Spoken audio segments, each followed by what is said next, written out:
अस्सलाम वालेकुम दोस्तों, मेरा नाम अदनान है और आप देख रहे हैं मेरा YouTube चैनल जिसका नाम है अदनान स्टूडियो। दोस्तों आज की इस वीडियो में हम बात करेंगे हमारा जो 12 वोल्ट का डीसी एयर कूलर होता है, अगर उसकी स्पीड कम हो जाए या वो बिल्कुल ही बंद हो जाए तो आप उसको घर में बिल्कुल आसानी से सिर्फ और सिर्फ 40 रुपए लगा कर किस तरह ठीक कर सकते हैं।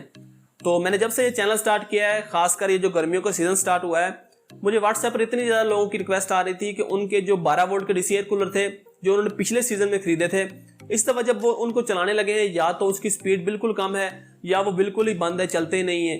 तो लोग ये परेशान थे कि शायद इसकी जो मोटर है वो ख़राब हो गई है।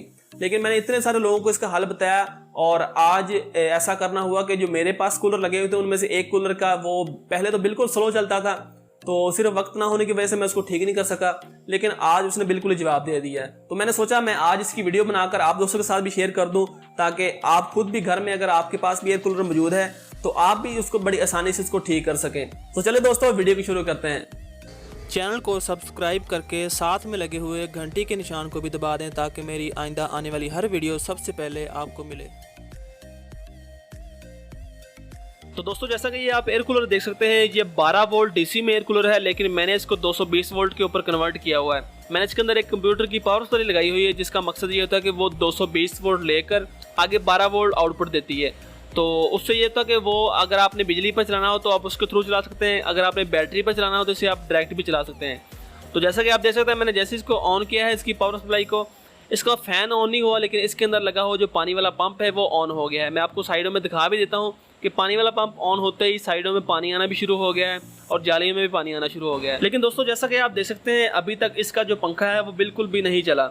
तो कुछ दिन पहले इसमें यह था कि ये बिल्कुल आहिस्ता आहिस्ता चलता था। एक वक्त ऐसा है कि इसको हाथ से घुमाना पड़ता था फिर चलता था, लेकिन अभी ये बिल्कुल ही चलना बंद हो गया है। बिल्कुल इसी तरह यकीनन आप दोस्तों में से ही बहुत सारे लोगों के साथ ये मसला पेश आता होगा कि जब वो नया एयर कूलर लाते हैं 12 वोल्ट का या 12 वोल्ट का कोई भी पंखा लाते हैं जिसके अंदर ये बलिनो मोटर लगी होती है, वो शुरू में तो बिल्कुल ठीक चलता है, लेकिन बाद में या तो उसकी स्पीड आहिस्ता आहिस्ता कम होनी शुरू हो जाती है या एक वक्त ऐसा आता है वो बिल्कुल ही काम करना छोड़ देता है।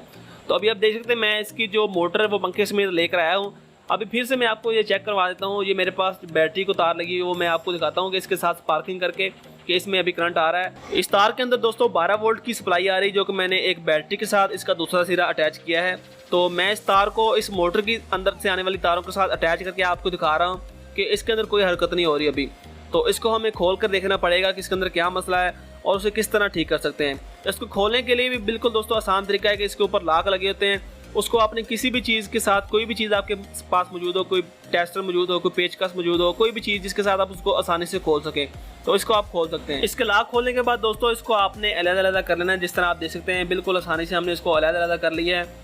और इसके अंदर देख सकते हैं कि इसको गौर से देखना है कि कहीं पर कोई चीज़ डैमेज तो नहीं। इसकी जो वायरिंग है, जो इसकी आर्मेचर के ऊपर जो पूरी इसकी रिवाइंडिंग हुई है, उसके अंदर कोई तार कटी हुई तो नहीं, कोई तार जली हुई तो नहीं।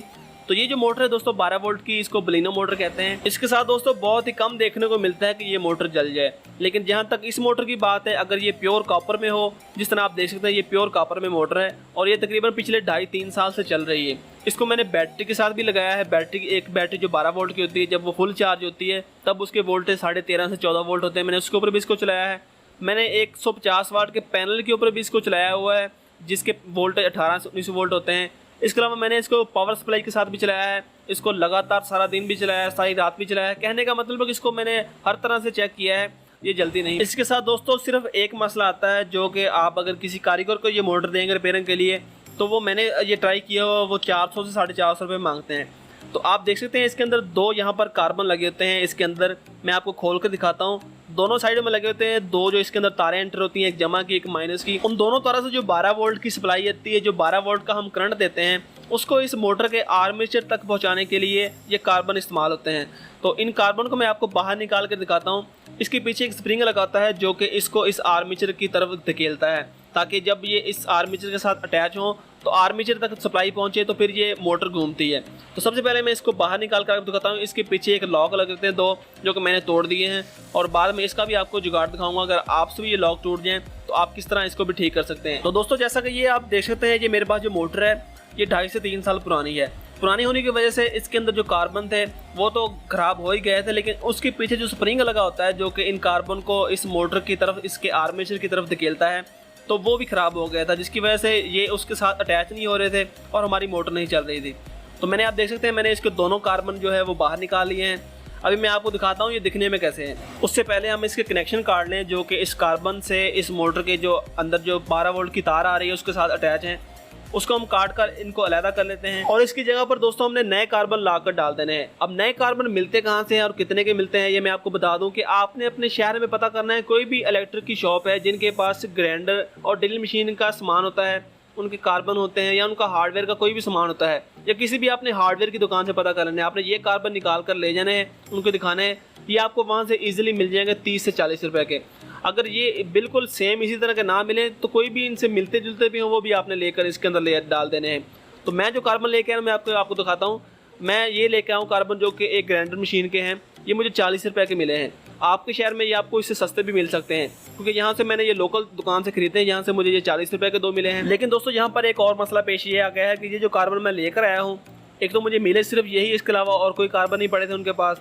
और इनकी जो शेप है जो मैंने इसके मोटर के अंदर से कार्बन निकाले हैं उनसे मुख्तलिफ है थोड़ी सी। ये थोड़ा सा लंबाई में ज़्यादा है और इसके अलावा इसकी जो चौड़ाई है वो भी ज़्यादा है। तो अभी मैं आपको दिखाता हूँ, ये इसके अंदर ईजिली नहीं जाएंगे। तो इसको भी हमने इसके मुताबिक का बनाना है। उसको बनाने के लिए आपने जो भी साइड इसकी ज़्यादा लंबी है या कोई जो भी साइड इसकी इसके साथ फंस रही है उसको आपने रगड़ कर, आपने किसी भी जगह पर रगड़ कर आपने उसको इसके बराबर कर लेना है। जैसा कि दोस्तों ये आप देख सकते हैं मैंने इसको एक दीवार के साथ रगड़ कर बिल्कुल जैसा अंदर इसके पहले कार्बन था बिल्कुल वैसा इसका साइज़ बनाया है। और आप देख सकते हैं अब ये इजीली इसके अंदर जा रहे हैं। तो इसके बाद हमने इसको क्या करना है कि इसको इसके पीछे जो इसका स्प्रिंग है वो इसको लगाना है। इसका जो स्प्रिंग का साइज़ है वो भी ज़्यादा है, इसको हमने काट कर इसका आधा हिस्सा कर लेना है। तो दोस्तों फाइनली अब आप देख सकते हैं मैंने इसका जो स्प्रिंग है उसके पीछे इसको स्प्रिंग को लगाकर और इसके जो पीछे लाग टूट गए थे वहाँ पर मैंने ये जुगाड़ लगाया है कि उसके ऊपर मैंने एक तार लगाकर उस तार को दोनों साइडों पर मैंने सोल्ड कर दिया है। तो इससे ये होगा कि इसके जो पीछे सपोर्ट है वो लग गई है और स्प्रिंग बाहर नहीं आएंगे। और अभी आप देख सकते हैं मैंने इसको अच्छी तरह इसको सोल्ड कर दिया है और इसकी जो अंदर तार है वो भी मैंने इसके कनेक्शन कर दिए हैं, उसको भी मैंने अच्छी तरह सोल्ड कर दिया है।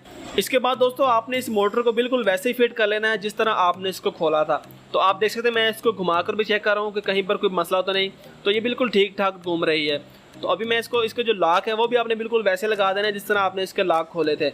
लॉक को इसको लगाने के लिए उसको आपने प्लास की मदद से अच्छी तरह उसको दबाकर अच्छी तरह उसको फिक्स कर देना है। अब आखिर में दोस्तों हमने इस मोटर के ऊपर पर फिट करके इसको उस एयर कूलर के अंदर बिल्कुल वैसे ही फिट कर देना है जिस तरह हमने इसको खोला था।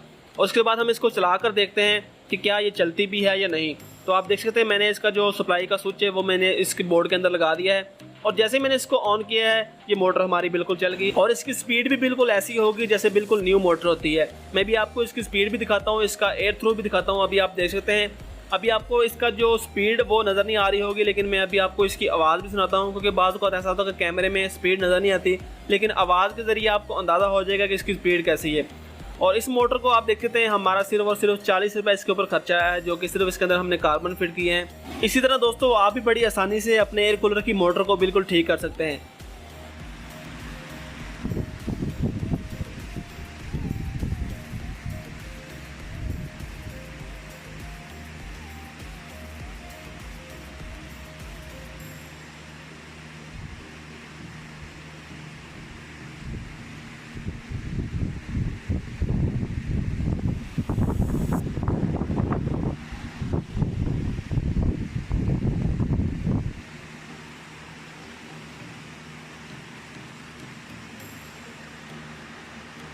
तो दोस्तों आज की ये वीडियो आपको कैसे लगी मुझे नीचे आपने कमेंट करके जरूर बताना है।